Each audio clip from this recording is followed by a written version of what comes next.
देखिए बेटा, good morning. हम जो चैप्टर कर रहे थे वो कंटिन्यू कर रहे हैं। ठीक है, हमारा जो चैप्टर का नाम था वो था 630, that means optical instrument.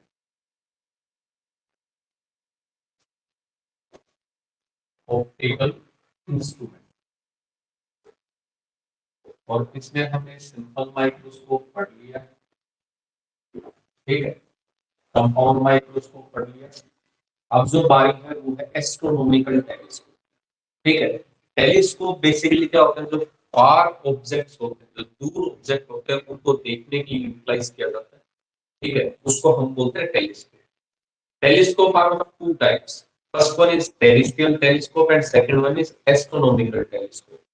Terrestrial telescope जो होता है वो अर्थ के ऊपर कोई ऑब्जेक्ट है दूर, उसको देखने के लिए यूज किया जाता है, जो आप बोलते हो जनरली बाइनोकुलर्स। ठीक है, वो टेरेस्ट्रियल टेलीस्कोप होता है। क्योंकि यहाँ पे हमारे सिलेबस में वो टेरेस्ट्रियल टेलीस्कोप नहीं है, हमारे सिलेबस में जो है वो एस्ट्रोनॉमिकल टेलीस्कोप है। और एस्ट्रोनॉमिकल टेलीस्कोप जो होता है वो फार मूविंग ऑब्जेक्ट या हम कहें एस्ट्रोनॉमिकल ऑब्जेक्ट्स यानी स्टार्स, प्लैनेट्स, इनको देखने के लिए यूज किया जाता है। ठीक है, इसलिए हमें इसमें इन्वर्टेड इमेज दिखाई देती है, कंप्लीटली इन्वर्टेड होगी। ठीक है, that is left portion right होगा, राइट लेफ्ट होगा, तो बॉटम होगा, बॉटम तो होगा, तो इसका मतलब इन्वर्टेड इमेज होगी। देखते हैं कैसे होगा ये बेसिकली। तो यहाँ पे एस्ट्रोनॉमिकल टेलीस्कोप नाम में ही है, एस्ट्रोनॉमिकल टेलीस्कोप।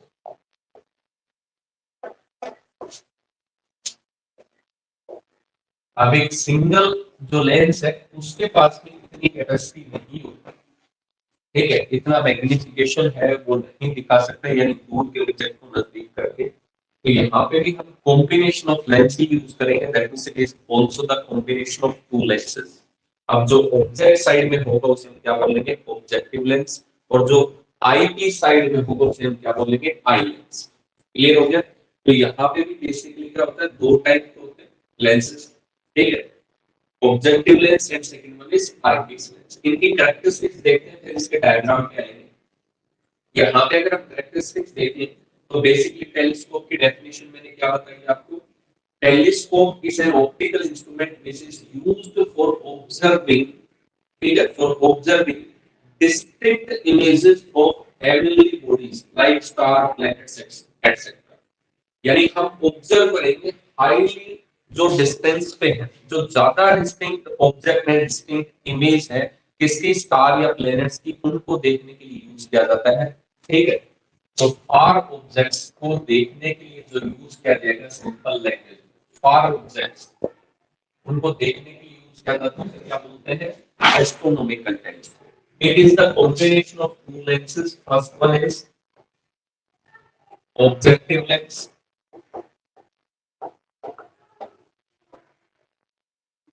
ठीक है, ये लेंस कहाँ पे होगा, नियर टू ऑब्जेक्ट, जैसे हमने कंपाउंड माइक्रोस्कोप में पढ़ा था, नियर टू ऑब्जेक्ट, ऑब्जेक्ट के जो क्लोज होगा उसे हम बोलेंगे ऑब्जेक्टिव लेंस। अब यहाँ पे इसकी कैरेक्टरिस्टिक्स देखते हैं, वैसे तो डेरिवेशन आपको क्लियर होगा, लेकिन यहाँ पे अगर आपको मैं 2 3 4 लेंस दे दूं, मैं कहूँ कि आपको एस्ट्रोनॉमिकल टेलीस्कोप बनाना है, तो किसको आप चूज करोगे, साइज देखिए, फोकल लेंथ के अकॉर्डिंग, तो वहां पे कौन सा चूज करेंगे, उसको हम आइडेंटिफाई करने की कोशिश करेंगे। ये जो लेंस होता है, ठीक है, ऑब्जेक्टिव लेंस, ये ऑब्जेक्ट के साइड में होगा, और अब की बार ऑब्जेक्ट जो है कंपाउंड माइक्रोस्कोप की तरह टीनी नहीं है, छोटा नहीं है, बहुत फार डिस्टेंस पे है।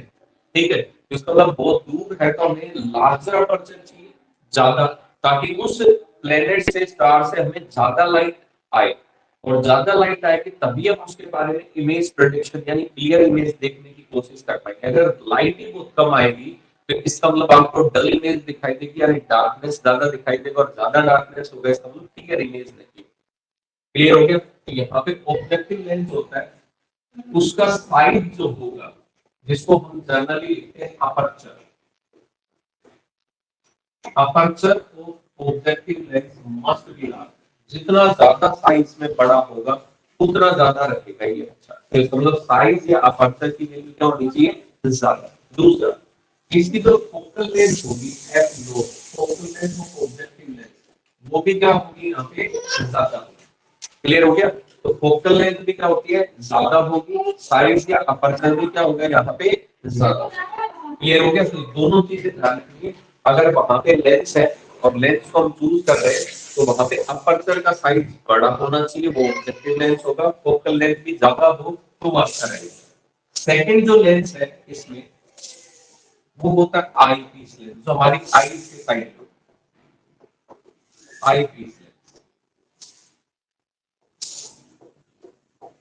ठीक है, ये आईज के क्लोज होता है, ठीक है, नियर टू आई कह सकते हैं, तो नियर टू आई है उसे हम क्या बोल देंगे, आई। इसके भी कैरेक्टरिस्टिक्स पढ़ते हैं, ठीक है। अगर हम साइज की बात करें या अपर्चर की बात करें तो इसका साइज जो होगा, size oblique aperture, that must be very, क्या होना चाहिए, बहुत छोटा होना चाहिए, साइज जो है वो बहुत छोटा होगा। इसकी फोकल लेंथ जितनी कम हो उतना ही अच्छा है, उतना ही आपके पास में नजदीक ऑब्जेक्ट दिखाई देगा, देखने समय और क्लियर इमेज दिखाई देगी। तो यहाँ पे focal length must be very, यानी साइज भी कम होगा, फोकल लेंथ भी कम होगी, यहाँ पे साइज भी ज्यादा होगा, फोकल लेंथ भी ज्यादा होगी ऑब्जेक्टिव की। वे ऑप्टिक्स में जब हम पढ़ेंगे तो एक और टर्म आएगा डिफ्रैक्शन, जिसको हम रिजॉल्विंग पावर की टर्म्स में पढ़ेंगे, दैट मींस वहां पे दो ऑब्जेक्ट होंगे, उनको सेपरेटली हम कैसे विजुअलाइज कर सकते हैं उसके बारे में भी पढ़ेंगे।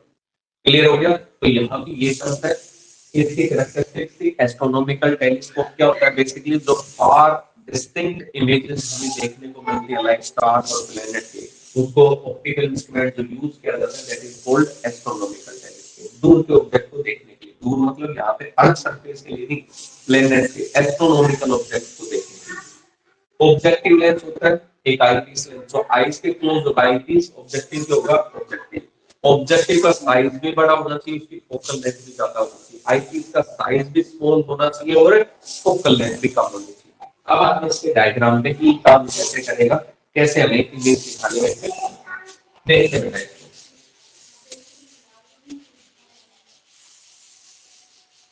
तो इसमें दो केसेस बनेंगे, ठीक है, उन्हीं दोनों केसेस को देखने की कोशिश करते हैं, दो से केसेस होंगे यहाँ पे। देखते हैं पहला जो है वो यहाँ पे देखते हैं कि नॉर्मल एडजस्टमेंट जो होता है उसमें क्या होता है, फाइनली इमेज कहां पे बनती है, इनफिनिटी पे। हम पहला केस लेते हैं नियर पॉइंट एडजस्टमेंट का। कौन सा केस ले लेते हैं, नियर पॉइंट एडजस्टमेंट। इसका जो पहला केस है वो देख लेते हैं यहाँ पे, नियर पॉइंट एडजस्टमेंट, ठीक है। इसको दूसरे नाम से भी बोल सकता है, मैं आपको वर्डिंग्स में बोल के सुनाऊंगा, ठीक है। नियर पॉइंट एडजस्टमेंट यानी कि जो फाइनल इमेज फॉर्म होगी that will be at your near point of your eye, तो वहां पे क्या बोलेंगे, नियर पॉइंट एडजस्टमेंट, ठीक है। नियर पॉइंट हम पहले भी पढ़ चुके हैं, 25 सेंटीमीटर होता है फॉर नॉर्मल ह्यूमन आई, ठीक है। वहां पे अगर न्यूमेरिकल में कुछ और वैल्यू देता है हम उसी को चूज करेंगे, अगर अदरवाइज नहीं है तो हमारे लिए अंडरस्टूड है जो कॉमन सेंस के अकॉर्डिंग वो 25 सेंटीमीटर, तो नियर पॉइंट एडजस्टमेंट बोलते हैं। या आपको कहते हैं यहाँ पे स्क्रीन आई पोजीशन, क्योंकि जब नजदीक बनता है तो आपकी आंखों पे स्क्रीन प्रोड्यूस होता है, इसलिए इसको स्क्रीन आई पोजीशन भी कह सकते हैं, ठीक है, screen I position. Final image बनेगी आपकी नियर पॉइंट पे। अब देखते हैं कैसे। ये हमने प्रिंसिपल एक्सिस मान लिया,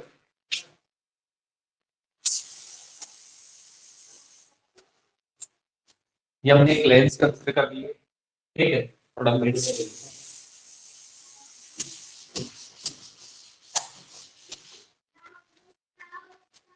आपके नोटबुक में लाइन ही होती है बेटा, जब आप शीट पे लिखो तो उसके अकॉर्डिंग देख लेना, मिड से 3 लाइन ऊपर है तो 3 लाइन नीचे, 4 है तो 4, इसका मतलब आपको सिमेट्रिकली दिख जाएगा,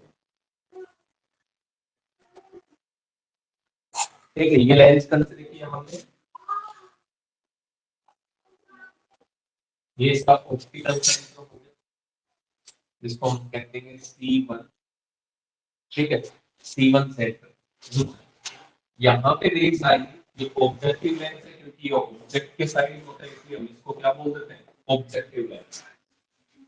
अब यहाँ पे जो रेज आ रही है, क्योंकि हम अर्थ पे नहीं देख रहे, हम किसी प्लेनेट को देख रहे हैं, तो रेज क्या आएंगे, पैरेलल आएंगे, अब वो जरूरी नहीं है आपकी प्रिंसिपल एक्सिस के ही पैरेलल आए, क्योंकि अगर प्रिंसिपल एक्सिस के पैरेलल आएंगे तो फोकस जो बनेगा वो प्रिंसिपल एक्सिस पे बनेगा और एक पॉइंट ऑब्जेक्ट बनेगा और उस पॉइंट ऑब्जेक्ट को हमें आइडेंटिफाई करने में, यानी इतना बड़ा प्लेनेट का एक सोल फोकस बन गया। जैसे आप सन को देखते हो कन्वेक्स लेंस में, तो अगर हम उसको बिल्कुल पैरेलल करते हैं तो एक पॉइंट बन जाता है फोकस। अब उससे इतने बड़े सन का इतना स्मॉल साइज बन जाना, यानी आपके लिए इमेज का जो साइज है वो इतना शॉर्ट हो जाना, तो हम उससे कोई कैलकुलेशन नहीं करते, कोई आइडेंटिफिकेशन नहीं हो पाती। तो इसका मतलब यहाँ पे प्रिंसिपल एक्सिस के पैरेलल नहीं आती रेज, रेज पैरेलल जरूर आएंगे क्योंकि ऑब्जेक्ट फार डिस्टेंस पे है, बट यहाँ पे प्रिंसिपल एक्सिस के पैरेलल नहीं आती। तो यहाँ पे देखते हैं कैसे आएंगे।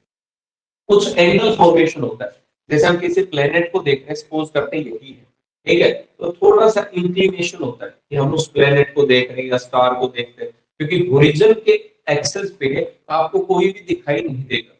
आगे ट्री हो सकता है, पेड़ हो सकता है, कोई बिल्डिंग हो सकती है, इसलिए हम कुछ एंगल फॉर्मेशन करके रखते हैं और उससे जब रेज आते हैं तो पैरेलल आपस में होती है, बट प्रिंसिपल एक्सिस के पैरेलल नहीं होती।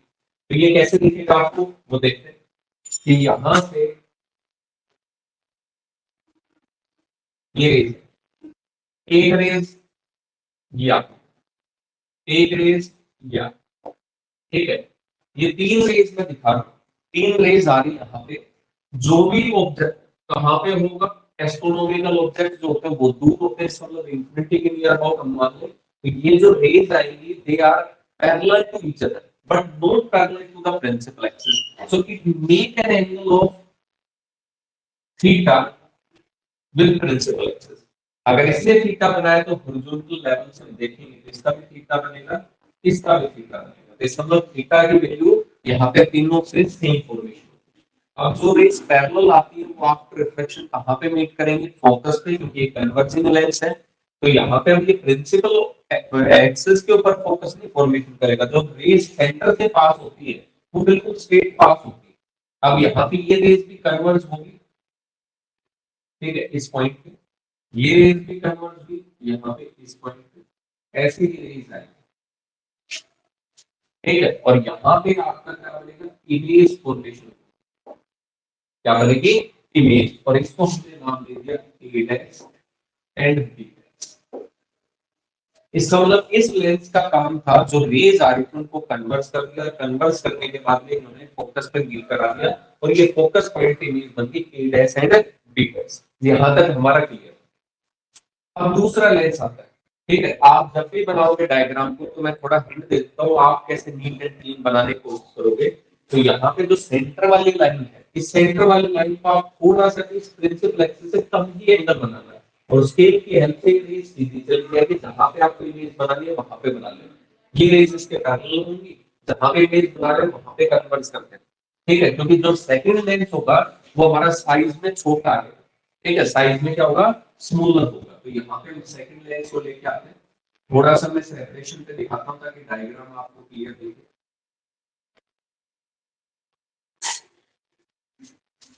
ठीक है, ये लेंस, अब इस लेंस को देखें तो इस लेंस के कंपैरिजन में ये लेंस क्या होगा, स्मॉल होगा। हमने पहले ही कह दिया था कि इसका साइज जो होगा वो स्मॉल होगा, फोकल लेंथ कम करने। अब इसने जो इमेज बना दी, इतने बड़े ऑब्जेक्ट की, मानते हैं मून को ही देख रहे थे, मून से जो रेज आई उसने मून का साइज इतना बना दिया। अब इतने साइज से तो क्या होगा, इसका मतलब यहाँ पे वो छोटा बन गया। छोटा बनेगा तो हमारे कोई काम का नहीं है, दूर का ऑब्जेक्ट हम देख रहे हैं बट इतना स्मॉल बन गया है कि हमारी आंखें उसमें डिस्टिंग्विश ही नहीं कर पा रही, कोई उसके कंपोनेंट्स ही नहीं देख पा रही थोड़े बहुत भी। तो इसका मतलब यहाँ पे इस इमेज को हम सेकंड लेंस से क्या करवाते हैं, एनलार्ज करवाते हैं, बड़ी इमेज बनाते हैं। इसने काम करके दूर के ऑब्जेक्ट की इमेज बना दी नजदीक। कहाँ पे बनाएगा, पैरेलल रेज आती है तो फोकस पॉइंट पे। तो नो डाउट इस ऑब्जेक्टिव लेंस का जहाँ पे इमेज बनेगी वो फोकस पॉइंट होगा, यानी एक एफ नोट होगा। ये वाली डिस्टेंस अगर देखेंगे C1 से और B डैश के लिए कितनी होगी, focal length of objective lens. अब यहाँ से देखते हैं, अब इसका काम खत्म हो गया, अब देखते हैं आगे का। सपोज करते हैं ये आगे वो ऑब्जेक्ट है इस लेंस के लिए, आई पीस के लिए, इसलिए इसको लेंस को कह देते हैं C2 और सेंटर को, और ये लेंस हमारी आईज के क्लोज होता है, that's why it is called eyepiece lens, ठीक है। अब यहाँ से ये हमारी ऑब्जेक्ट है ए डैश बी डैश, इसके इस पॉइंट से यहाँ से रेंज जाएगी, ठीक है, जो एक सेंटर से जाएगी, डॉटेड पोर्शन में आप दिखा सकते हो, ठीक है, ये रेंज दी यहाँ। अब इस पॉइंट से ये तीन रेंज की आ रही है, ठीक है, ये भी कौन से रेंज थे, ये दे रही है। ये तीनों रेज इमेज फॉर्मेशन करके यहाँ पे कन्वर्जिंग है, इस लेंस पे पहुंचेंगे। बट ये आल्सो कन्वेक्स लेंस है, और ये भी क्या करेगा, कन्वर्स करेगा रेज को। तो जो रेज इसके पास आई है यहाँ पे, ठीक है, जो रेज यहाँ पे आ रही है, ये क्या करेगा, अपने प्रिंसिपल एक्सिस की तरफ बेंड करेगा। तो यहाँ पे आपको लगता है कि फाइनल रेज यहाँ बनानी है, यहाँ बनानी है, तो इसका मतलब आप अपने स्केल को इस पॉइंट से क्या करवा देंगे, मीट करवा देंगे, जहां पे आपको इमेज बनानी है। स्केल लेंगे इस पॉइंट से, आप इसको डॉटेड पोर्शन, यहाँ पे क्या दिखाएंगे, डॉटेड पोर्शन में। और इसके बाद में एक्चुअल में तो रेज यहाँ से क्या होगी, इसी डायरेक्शन में कन्वर्ट हो जाएगी। ये जो रेज होगी यहाँ पे, ये भी इस पॉइंट पे डॉटेड में दिखाएंगे, ये रेज भी इधर कन्वर्ट हो जाएगी। इसका मतलब हमारे पास में जो फील्ड व्यू एरिया होगा, वो कितने एरिया से आप देख सकते हो, इधर से हमें दिखाई देगा। तो हमें ये रेंज जो आपकी अपियर्स होंगी, वो इस नियर पॉइंट से होंगी, और यहीं पे हमारी फाइनल इमेज बन जाएगी। तो इसे क्या बोलेंगे, ए डबल डैश, और ये पॉइंट हो जाएगा बी डबल डैश। ठीक है, ये हमारे पास में डायग्राम बनेगा एस्ट्रोनॉमिकल टेलीस्कोप। क्लियर हुआ बेटा यहाँ तक? यानी इधर से आप रेंज देखोगे तो आपको नहीं पता चलेगा कि ये रेंज पहले ये इमेज बना रही थी, यहाँ से कन्वर्ट किया इस लेंस ने, तो हमें तो ये इमेज दिखाई देगी। यानी इतनी दूर ऑब्जेक्ट था, उसकी इमेज इतनी बड़ी बना दी। और ये पीनियर अरेंजमेंट होता है, हम इसको आगे पीछे एडजस्ट करके साइज को और भी छोटा और कम कर सकते हैं। ठीक है, पीनियर अरेंजमेंट जैसे पाइप की तरह होता है कि यहाँ पे एक साइड में आईपीस है और एक साइड में ऑब्जेक्टिव, हम उसकी लेंथ को क्या कर सकते हैं, एडजस्ट कर सकते हैं, दोनों लेंस को आगे पीछे हम मूव करवा सकते हैं। तो यहाँ पे ये टर्म्स बन जाएगी, इसको बोलेंगे इमेज। यहां से हमने पहले कहा था कि नियर पॉइंट एडजस्टमेंट है, तो आई पीस से हमारी जो फाइनल इमेज बन रही होगी, ये हमारी इमेज है, और यही आपके पास में नियर पॉइंट पे बनेगी। इसलिए जो इमेज बन रही है, इसकी वजह से आई पीस की वजह से वो डी डिस्टेंस पे 25 सेंटीमीटर, साइन कन्वेंशन बाद में देखेंगे। मैग्नीट्यूड जो आएगा 25 सेंटीमीटर पे फाइनल इमेज बनेगी। अब इसके आते हैं मैग्निफिकेशन के ऊपर। इसका मैग्निफिकेशन कितना होगा, क्योंकि जितना ज्यादा होगा उतना ही आपको क्लोजर दिखाई देगा, उतनी ही बड़ी इमेज दिखाई दे जाएगी। क्योंकि ये तो बहुत छोटी हो जाती है, फोकस पे बनती है, तो ये बहुत स्मॉल इमेज होती है। तो आपको डायग्राम में दिखाई बहुत स्मॉल इमेज बनती है, और इतनी छोटी से हमें कुछ भी दिखाई नहीं देता है, इसलिए हमने इसको एनलार्ज किया by using the second lens, that is called eyepiece lens. अब मैग्निफिकेशन का फॉर्मूला जिसको हम बोलते हैं एंगुलर मैग्निफिकेशन, एंगुलर मैग्निफिकेशन, या हम बोल सकते हैं इसे मैग्नीफाइंग पावर, मैग्नीफाइंग पावर। ठीक है, और मैग्नीफाइंग पावर को हमेशा किससे लिखते हैं, स्मॉल। ठीक है, किसमें से लिखेंगे, स्मॉल। तो यहाँ पे स्मॉल है। इसकी डेफिनेशन के ऊपर जाते हैं, तो डेफिनेशन क्या कहती है, angle subtended with image to angle subtended with object. तो यहाँ पे भी वही है। अब यहाँ पे ऑब्जेक्ट था, ऑब्जेक्ट तो इंफिनिटी पे है, ठीक है, और जो ऑब्जेक्ट इंफिनिटी पे था, बहुत लार्ज डिस्टेंस पे, हमारे पास में एक टेलीस्कोप है, हम इसके इस लेंस से एंगल मेजर करें या इस लेंस से एंगल मेजर करें, क्योंकि जो ऑब्जेक्ट है वो तो बहुत दूर है, और इनके आपस में सेपरेशन कितनी होगी, मीटर भी नहीं होती नियर अबाउट। ठीक है, या 1 मीटर हम कंपेरिजन करें और आप मून को देख रहे हो, तो 1 मीटर तो हमारे लिए कोई मायने नहीं रखेगा तो डिस्टेंस ऑफ द मून के कंपैरिजन में। तो इसका मतलब यहाँ पे हम ऑब्जेक्टिव लेंस से एंगल मेजर करें या आईपीस से, एक्चुअल में होना चाहिए आईपीस से, बट इनकी डिस्टेंस जो होगी ऑब्जेक्टिव और आईपीस की, वो इतनी स्मॉल है ऑब्जेक्ट की डिस्टेंस के कंपैरिजन में, इसलिए हम ऑब्जेक्ट से मेजर करेंगे आईपीस से, दोनों ही करेक्ट होंगे। इसलिए हमने सिर्फ ऑब्जेक्ट के सेंटर से मान लिया, और यहाँ पे ये जो एंगल बना उसको बोलते हैं थीटा नॉट। ऑब्जेक्ट से आ रही होगी रेस, तो प्रिंसिपल एक्सिस ने कितना एंगल बनाया, दैट इज कॉल्ड थीटा। अगर ये थीटा नॉट है, तो ये तो वर्टेक्स अपोजिट एंगल है, तो ये जो एंगल फॉर्मेशन होगा यहाँ पे, ये भी कितना होगा, थीटा नॉट, क्योंकि एक दूसरे के वर्टेक्स अपोजिट है। और ये फाइनल इमेज जो बनाई वो किसने बनाई, आईपीस लेंस ने। तो आईपीस लेंस ने कितना एंगल बनाया प्रिंसिपल एक्सिस का, तो सेंटर वाली लाइन से एंगल मेजर करेंगे, तो यहाँ पे ये जो एंगल बनेगा इसको बोलेंगे थीटा आई। तो ये थीटा आई है फाइनल इमेज के साथ में, और ये थीटा नोट है। क्लियर हो गया यहाँ तक? तो एंगल का फॉर्मेशन फॉर्मूला हमें पता चल गया। So m is equal to कितना होगा, angle subtended with image to angle subtended with object. और यहाँ पे इसको नियर अबाउट, क्योंकि जो एंगल बनेगा वो बहुत स्मॉल बनेगा, इसलिए रिप्लेस कर देते हैं tangent theta I to tangent theta लो। यहाँ पे कंपाउंड माइक्रोस्कोप की तरह कंडीशन नहीं है टेलीस्कोप में। माइक्रोस्कोप में क्या कह रहा था, final image and object must be at the same point. यहाँ पे ऐसी कोई कंडीशन नहीं है, यहाँ पे कहीं पे भी हो सकता है, हमने तो सिर्फ एंगल देख लिया। तो यहाँ पे ये इक्वेशन फर्स्ट होगी, इस इक्वेशन फर्स्ट में हम देखें तो टेंजेंट थीटा और टेंजेंट थीटा नोट आपको फाइंड आउट करना है। सो मैंने चूज किया इन ट्रायंगल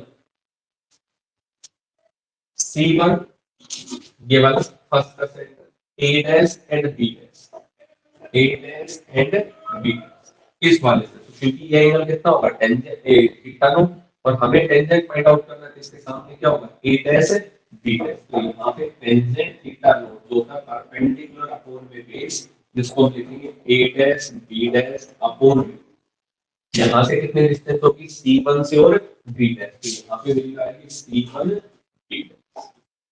ये इक्वेशन नंबर होगी सेकंड, ठीक है, इक्वेशन नंबर सेकंड। ऐसे ही हम यहाँ पे टेंजेंट थीटा कैलकुलेट करेंगे। तो यहाँ पे हम इसी ट्रायंगल मान लेते हैं, क्योंकि एंगल तो आप यहाँ पे इतना मेजर करो या इतना करो, एंगल तो सेम ही है लाइन में।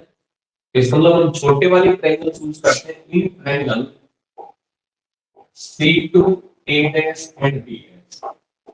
और इसमें जब हम tangent theta I find out करेंगे तो कितनी वैल्यू होगी, A dash B dash upon में, यहाँ से कितना आएगा C2 एंड B डैश। तो यहाँ पे आ जाएगा C2 एंड B डैश। और ये आ गई हमारे पास में इक्वेशन नंबर थर्ड, ठीक है। थोड़ा सा साइड,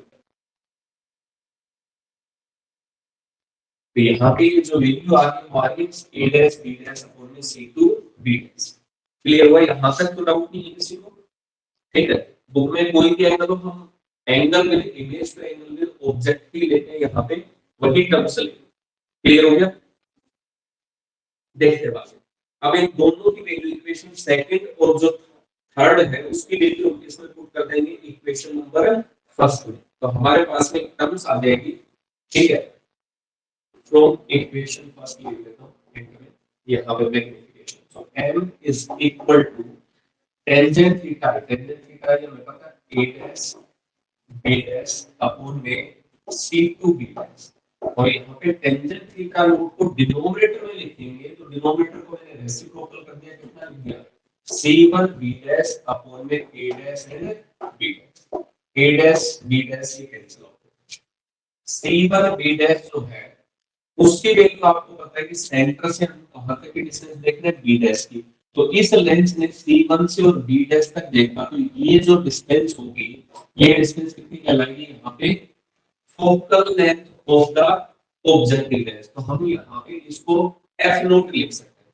क्या लिख सकते हैं, F नोट, ठीक है।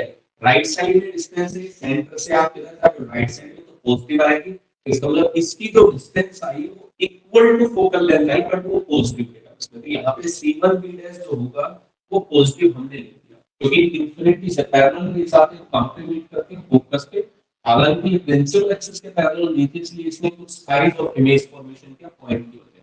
तो इस लेंस के अकॉर्डिंग C1 B डैश है वो फोकल लेंथ। दूसरा, अगर आपको नियर पॉइंट देखना है, नियर पॉइंट पे फाइनल इमेज बननी है, इसका मतलब इस सेंटर से और यहाँ फोकल लेंथ के बीच में क्या होनी चाहिए, ऑब्जेक्ट होना चाहिए, तभी वर्चुअल इमेज बनाएगा, वर्चुअल एनलार्ज करेगा और सेम साइड में बनेगा। इसलिए यहाँ पे जो लेंस, सेकंड लेंस आई थी इस लेंस, उसमें हम ऑब्जेक्ट को A डैश B डैश को फोकल लेंथ और ऑब्जेक्टिव ऑप्टिकल सेंटर के बीच में प्लेस करते हैं, ताकि वर्चुअल इमेज बने एंड एनलार्ज इमेज बने। इसलिए यहाँ पे ये हमारे पास में ऑब्जेक्ट डिस्टेंस है, क्योंकि एग्जैक्टली फोकस पॉइंट पे नहीं है। तो यहाँ इस सेंटर से और B डैश तक की डिस्टेंस C2 B डैश, जो ये वाली वैल्यू C2 B डैश, ये C2 से B डैश हमारे पास में कौन सी डिस्टेंस है, ऑब्जेक्ट डिस्टेंस। किसके अकॉर्डिंग, आई पीस के अकॉर्डिंग। इसलिए हम इसको लिखेंगे माइनस में UE। E मतलब किसके रिगार्डिंग है, आई पीस के, और U मतलब क्या है, ऑब्जेक्टिव लेंस है। तो यहाँ पे हमने लिखा F नोट अपॉन में माइनस में UE। क्लियर हो गया? तो यहाँ पे ये मैग्निफिकेशन का फॉर्मूला बन गया। बट यहाँ पे हमारे सामने जो सबसे बड़ी प्रॉब्लम आई वो क्या टर्म्स है कि यहाँ पे ये यूई है वो वेरिएबल। सपोज करते हैं इसकी फोकल लेंथ 10 सेंटीमीटर आपने ली, तो ऑब्जेक्ट तो 9 सेंटीमीटर पे भी हो सकता है, 8 पे भी हो सकता है, 7 पे, 6 पे, 5 पे, कहीं पे भी हो सकता है, 1 से और 0 से और 10 के बीच में। इसका मतलब ये ऑब्जेक्ट डिस्टेंस जो है बाय आईपीएस लेंस उसको हमें रिप्लेस करना पड़ेगा, और जैसे हम इसको रिप्लेस कर देंगे हमारा फॉर्मूला बनके तैयार हो जाएगा, वही आपके पास में फाइनल रिजल्ट होगा। क्लियर हुआ यहाँ पे? तो ये आपके पास में टर्म्स है। अब इसको अगर हम देखें साइन कन्वेंशन के अकॉर्डिंग पुट करें तो हमें इस वैल्यू को यूई को एक्चुअली लिख देता हूं माइनस में एफ नोट और यहाँ पे लिख दिया 1 अपॉन में यूई। अब यूई की वैल्यू अगर आपको पता लग जाए तो हम इस फॉर्मूला को पुट करते हैं। अब ये है तो लेंथ सी, और इस लेंथ फॉर्मूला को अगर हम पुट करें 1 अपॉन v माइनस 1 अपॉन में u is equal to 1 upon में f। अब ये आपने देखा और इमेज जो बनेगी इस लेंस के अकॉर्डिंग वो कितने डिस्टेंस पर बन रही है d पे, और ये लेफ्ट साइड में इसलिए हमने इसको क्या किया माइनस में 1 अपॉन में v। ऑब्जेक्ट है वो भी लेफ्ट साइड में है, ठीक है, और उस ऑब्जेक्ट डिस्टेंस को माइनस माइनस कितना हो जाएगा प्लस आई से अकॉर्डिंग यू ई और फोकल लेंथ को है। तो यहाँ पे 1 अपॉन यू ही चाहिए, तो ये 1 अपॉन डी माइनस साइड लग जाएगा तो प्लस का, इसलिए मैग्निफिकेशन जो है वो कितना बन गया माइनस में एफ नोट तो था, और यहाँ पे हमने लिख दिया 1 अपॉन में एफ ई, क्योंकि ये आई पीस की फोकल लेंथ आई पीस के लिए अप्लाई किया था, और प्लस में कितना हो जाएगा 1 अपॉन में एफ नोट या एफ ई को हम कॉमन ले लेते हैं, यहाँ पे एक फॉर्मूला बन गया माइनस में एफ नोट अपॉन में एफ ई। अब आपने डिनोमिनेटर से एफ ई को कॉमन लिया है, यहाँ पे कितना बन जाएगा 1 प्लस में एफ ई अपॉन में ये वाला, और यहाँ पे फॉर्मूला बन गया माइनस एफ नोट अपॉन में एफ ई और 1 प्लस में एफ ई अपॉन में डी। इसका मतलब यहाँ पे एफ नोट को हमें ज्यादा रखना पड़ेगा for larger magnification and focal length of eyepiece lens must be smaller, इसलिए इसको कम रखा जाता है, ठीक है, अकॉर्डिंग टू द फॉर्मूला। तो ये हमारे पास में फर्स्ट केस था स्ट्रेन्ड आई पोजीशन का, हम कह सकते हैं नियर पॉइंट एडजस्टमेंट। हाँ बेटा किसको प्रॉब्लम थी बैलेंस?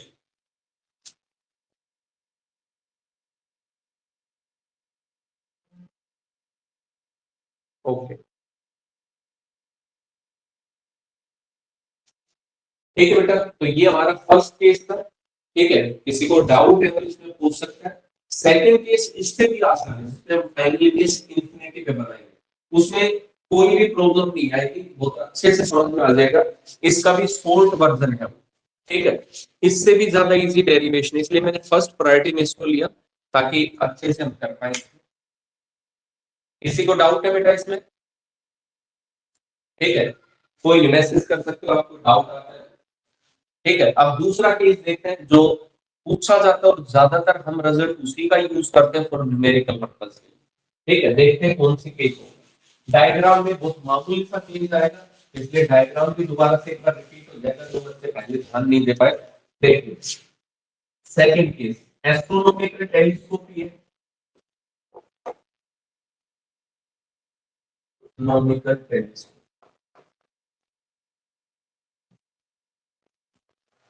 बट यहाँ पे हम देखेंगे तो ये क्या होगा नॉर्मल एडजस्टमेंट, नॉर्मल एडजस्टमेंट।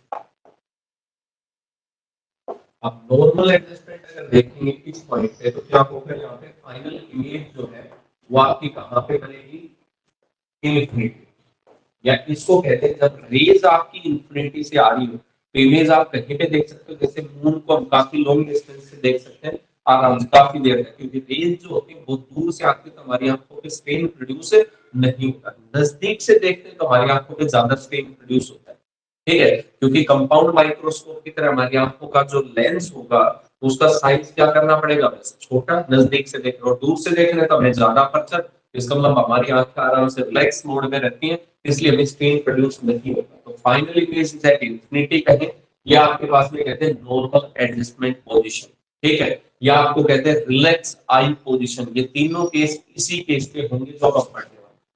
तो यहाँ पे जो ऑब्जेक्टिव लेंस है उसमें कोई चेंज नहीं करना आपको। ऑब्जेक्टिव लेंस के लिए रेज आएगी कोई ऑब्जेक्ट से, स्टार से, प्लेनेट से, वो रेज पैरेलल होंगी। आफ्टर रिफ्रैक्शन ये कहां पे कन्वर्ट करेगा? फोकस पे। आप सोच रहे होगे कि सर प्रिंसिपल एक्सिस पे क्यों नहीं कर रहा? अगर ये प्रिंसिपल एक्सिस के पैरेलल होती तो इसका मतलब प्रिंसिपल एक्सिस पे ही फोकस बनता, लेकिन वो इमेज इतनी स्मॉल हो जाती कि हमें उससे कोई पता नहीं चल पाता उससे। इसलिए हम थोड़ा सा साइज बनाने के लिए क्या करते हैं, रेस प्रिंसिपल एक्सिस के पैरेलल बना के अपने आप में पैरेलल होती है, कुछ एंगल फॉर्मेशन करती है प्रिंसिपल एक्सिस से, वो थीटा नोट सेम रहेगा यहाँ पे। बट अब की बात क्या है कि रेस ने यहाँ पे बनाया, ठीक है, ये इसका फोकस पॉइंट होगा यहाँ से यहाँ तक, ठीक है। जो इसने इमेज बनाई है वो किसके इक्वल होगा? एफ नोट के। Image distance by objective lens यानी c1 b डैश की जो वैल्यू होगी बिल्कुल एग्जैक्टली फोकस पॉइंट होगा ऑब्जेक्टिव लेंस का। अब आपको फाइनल इमेज कहां पे चाहिए? इंफिनिटी पे। तो इसका मतलब आपको ज्यादा चेंज कुछ नहीं करना, ठीक है। सिर्फ ये दो रेज जो हम दिखा रहे थे इनको थोड़ा सा चेंज करना, बाकी कोई चेंज नहीं है।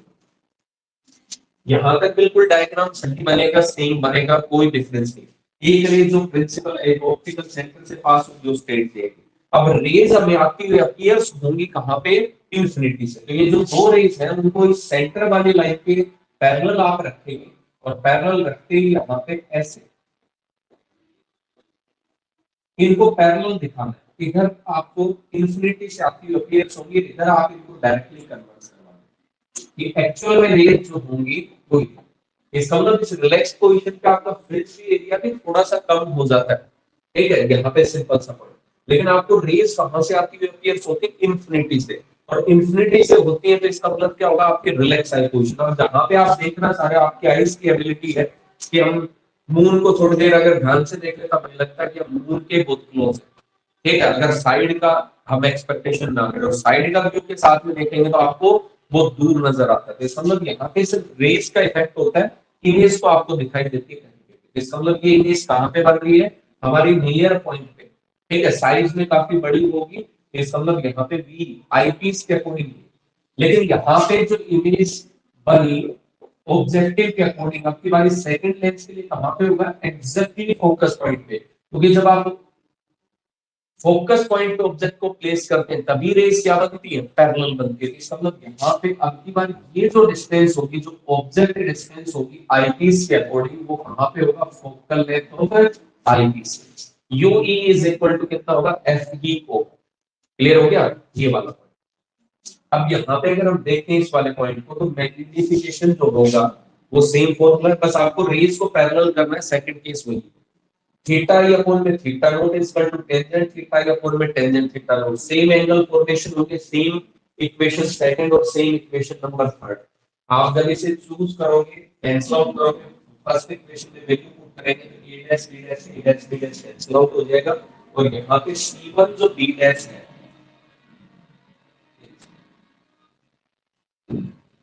c1 जो b डैश है, क्योंकि हमने ये आगे क्यों सोल्व किया था?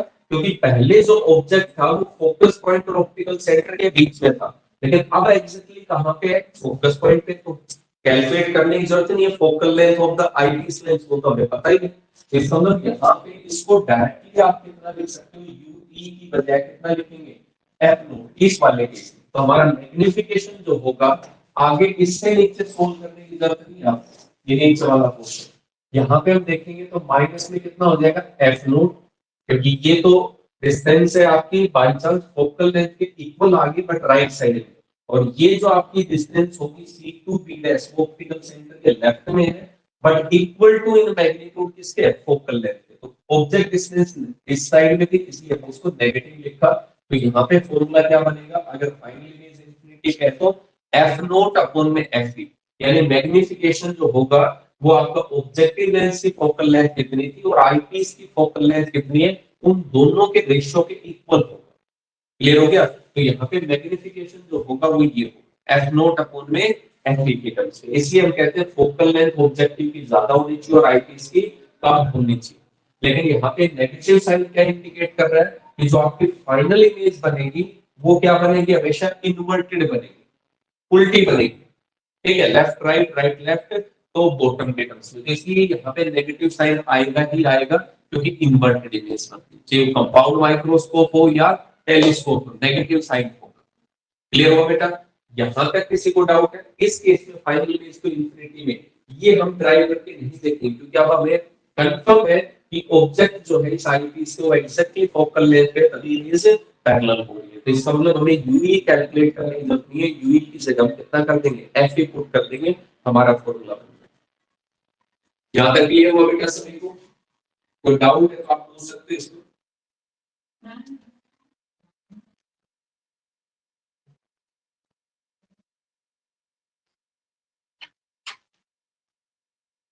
है बेटा किसी को डाउट? ठीक है, अब इसमें लास्ट 5-10 मिनट का ही टॉपिक बचा हुआ है, ठीक है, वो देखते हैं। रिफ्लेक्टिंग टाइप टेलीस्कोप, ये कौन से थे? रिफ्लेक्टिंग, क्योंकि हम यहाँ पे लेंस यूज कर रहे थे और लेंस क्या करते हैं? रिफ्रैक्शन करते हैं। यहाँ पे अब जो दो टाइप के टेलीस्कोप हम पढ़ेंगे वो पढ़ेंगे रिफ्लेक्टिंग टाइप टेलीस्कोप, ठीक है। देखिए तो टेलीस्कोप हमारा कंप्लीट और ये सेक्शन भी हमारा कंप्लीट हो जाएगा इसी के बाद में, ठीक है। तो कल से हम वे ऑप्टिक्स स्टार्ट करेंगे, तो मेरे को सोल्व करके देखना सभी, ठीक है। डाउट आता है तो मैसेज कर दीजिए। ये फॉर्मूला डायग्राम जो है वो अच्छे से याद करेंगे।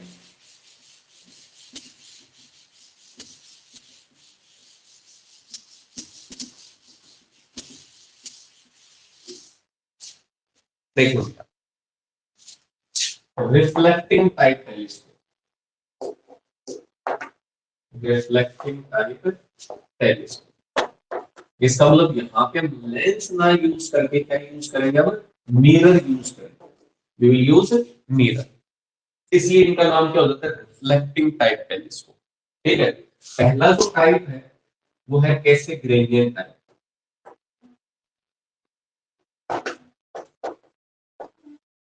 पहला जो यूज किया था साइंटिस्ट के नेम है कैसे ग्रेडियंट, उसी के नाम।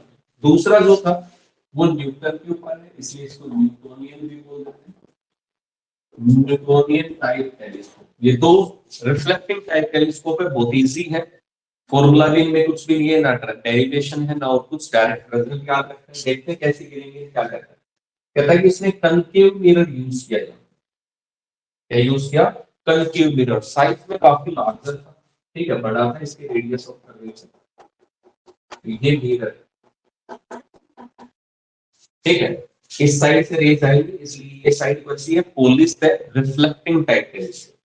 अब यहां से जो रेज आ रही थी, जैसे किसी भी प्लेनेट को किसी भी चीज को आप देख रहे थे तो रेज आई, और जब इन्फिनिट से रेज आ रही हो तो इस मिरर के अकॉर्डिंग क्या होगा? यहाँ पे आफ्टर रिफ्लेक्शन दे मीट और appears to meet at a single point that is called focus. अब इसने क्या किया यहाँ पे? फोकस के बनने की बजाय यहाँ पे रेज को क्या करके एक छोटा सा यहाँ पे कन्वेक्स मिरर यूज कर लिया। कौन सा मिरर?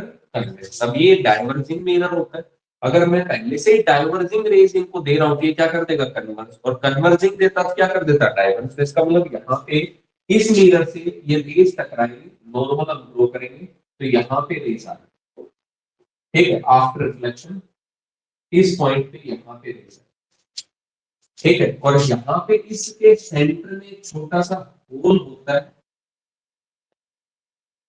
ठीक है, सेंटर में एक होल होगा और इसके पास में आई पीस लेंस लगा हुआ, यानी आप इसको इधर से देख रहे हो तो इसका मतलब रेज आई इंफिनिटी से इसने इसको कन्वर्ट किया सेकेंडरी जो मिरर होता है, क्योंकि इसको क्या बोलते हैं? सेकेंडरी मिरर है, तो ये कन्वेक्स टाइप का, ठीक है, लेकिन ये सेकेंडरी मिरर है, क्योंकि प्राइमरी मिरर जिसपे पहली बार रेज आके टकरा रही है फर्स्ट टाइम, तो उसको बोलते हैं प्राइमरी, और सेकंड टाइम जो हो रही है उसको सेकेंडरी, और ये कौन सा होगा? आई पीस लेंस, ठीक है। हमारी आंखों में रेस कौन सी, कहां से आई? ये रेस इन्फिनिटी से, जिस भी ऑब्जेक्ट से आ रही होंगी, चाहे मून से आए, स्टार से आए, किसी से भी आए, जिससे आ रही होंगी हमें उसी की तो इमेज दिखाई देगी। इसका मतलब यहाँ पे हमें जो फार मूविंग ऑब्जेक्ट है उनकी इमेज दिखाई जाती है यूजिंग दीज मिरर्स, इसलिए इनको क्या बोलते हैं? Reflecting type telescope. इस स्ट्रक्चर को क्या बोलते हैं? कैसी ग्रेडियंट टाइप है टेलीस्कोप। दूसरा यहाँ पे आता है न्यूटोनियन, दोनों की स्ट्रक्चर सेम थी, इसने भी यहाँ पे क्या यूज किया? जिस ऑब्जेक्ट को देखना था कनकेव मिरर, जिसको हम क्या बोलेंगे? प्राइमरी मिरर, ठीक है, रेज आई यहां से, इसके पास में भी रेज आई, ठीक है, यहाँ पे कुछ मिरर है जो नियरली 45 डिग्री पे रखते हैं, यहाँ से रेज टकरा के रिफ्लेक्ट होके इस पॉइंट की तरफ जाएगी, यहाँ से टकरा के और इस पॉइंट, और यहाँ पे होता है आई पीस, ठीक है।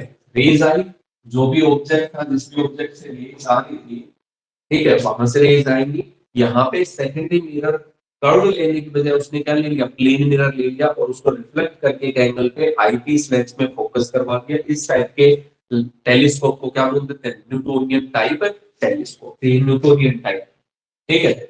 इसका मैग्निफिकेशन अगर देखा जाए तो टेलीस्कोप का तो आपने पढ़ा ही है, -f0/f, यही था जो रिफ्लेक्टिंग टाइप का, यही मैग्निफिकेशन इनका है रिफ्लेक्टिंग का। बट जो फोकल लेंथ है, जो प्राइमरी होगा, इसकी फोकल लेंथ नहीं देते, आपको क्या देते हैं, रेडियस ऑफ कर्वेचर। तो यहाँ पे हम क्या करेंगे, इसकी रेडियस ऑफ कर्वेचर जो देंगे उसका हाफ ही तो फोकल लेंथ होता है, तो इसलिए r/2 लिख देते हैं। और जो आई पीस आपकी आंखों में जो है, इससे कोई मतलब नहीं, जो आई पीस आपकी आंखों में होगा उसकी फोकल लेंथ कितनी होगी वो आपको कीमत होगा। इसका मतलब इसका फॉर्मूला भी बहुत सिंपल है, ठीक है, याद करने में कोई मुश्किल नहीं है। तो इन टाइप के टेलीस्कोप को क्या बोला जाता है, रिफ्लेक्टिंग टाइप टेलीस्कोप, ठीक है।